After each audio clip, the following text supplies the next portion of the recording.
Good morning, afternoon, evening, whatever time of day it is, wherever you are. It's Tuesday, April 28th. We are here with another fake plant side chat entry into our YouTube channel for Woodruff Road Christian Church. Chris here, happy to be a part of your time in the Word today.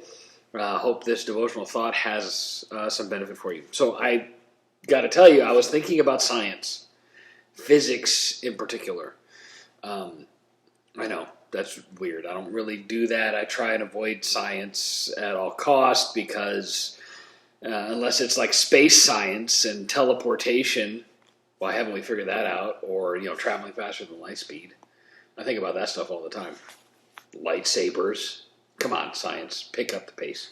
But I guess you got thinking about physics, for real. Thinking about physics and this idea that an object at rest wants to stay at rest.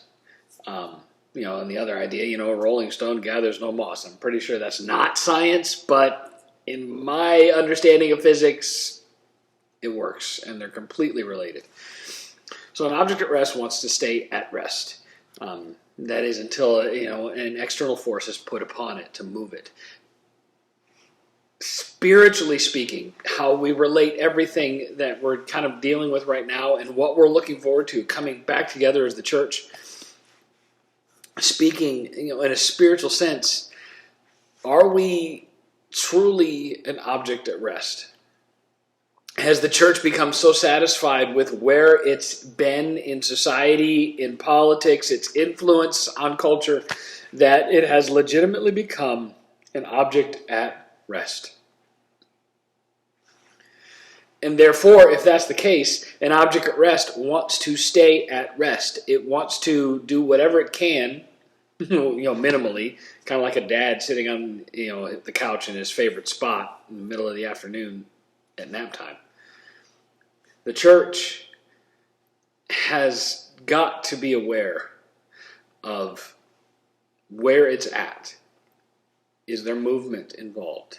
Is there a push that is getting this stone moving and rolling? And therefore it is doing so much and impacting culture in a way that it cannot stop. And if it does come to rest, there will be further push, further emphasis on the church going and doing again, that it will not be allowed to just rest. Now, that is kind of institutionally speaking, the church.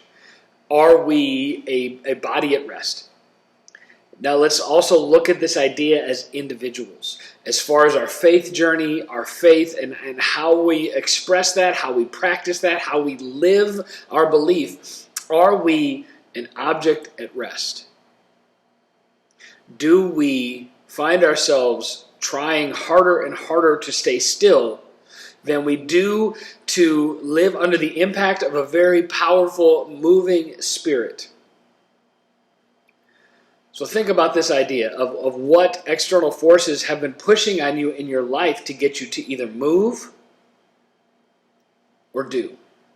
So I got to reading my daily study. Today I didn't have a focus verse that I wanted to go to, so I just went to where the marker was, and it's Romans chapter 13.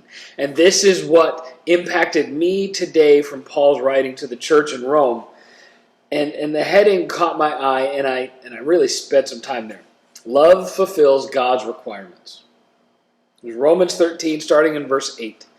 Owe nothing to anyone except for your obligation to love one another. Talk about a debt we all need to carry. The debt and the obligation to love each other. He continues, if you love your neighbor, you will fulfill the requirements of God's law. For the commandments say you must not commit adultery, you must not murder, you must not steal, you must not covet. These and other such commandments are summed up in this one commandment, love your neighbor as yourself. Love does no wrong to others, so love fulfills the requirements of God's law. Paul is dropping this truth, dropping this external force on the body of believers in Rome. Love. Love each other. That is the external pressure and external force that is going to get the body of Christ moving. We must love our neighbors. We must love externally. It is one thing to love those that love you. It is one thing to love gathering as the body of Christ. It is a fulfillment of God's law to love those around us. I ask the same question of the church and every believer right now on this video that I've been asking now for 2 or 3 times in our video series. Does our community miss us? I don't think the community misses the weekly attendance of the church. Does our presence in the community missing right now because of this isolation? Is our presence missed? If not, we have to find a way to start moving. We must apply the external force of love, fulfilling God's commands for us now, as the body, as the universal, this global body of believers, and as individual Christ followers. We cannot be satisfied with remaining objects at rest. We must turn into that rolling stone that's downhill, can't stop serving, can't stop loving, can't stop giving, can't stop being Christ in this world so desperately in need of love. Let's fulfill God's law together.